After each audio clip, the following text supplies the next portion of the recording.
फडणवीस यांनी विधानसभेत याची माहिती दिली। एसआयटी मार्फत या संपूर्ण प्रकरणाची चौकशी केली जाणार आहे अशी माहिती त्यांनी दिली। सोबतच बीडच्या एसपीची बदली करणार असंही त्यांनी जाहीर केलेलं आहे।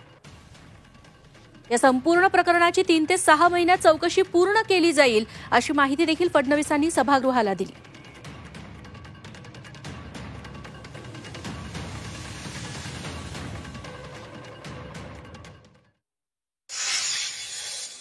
आयजी लेवल अधिकारी यांच्या अंतर्गत एसआयटी तयार केलेली आहे।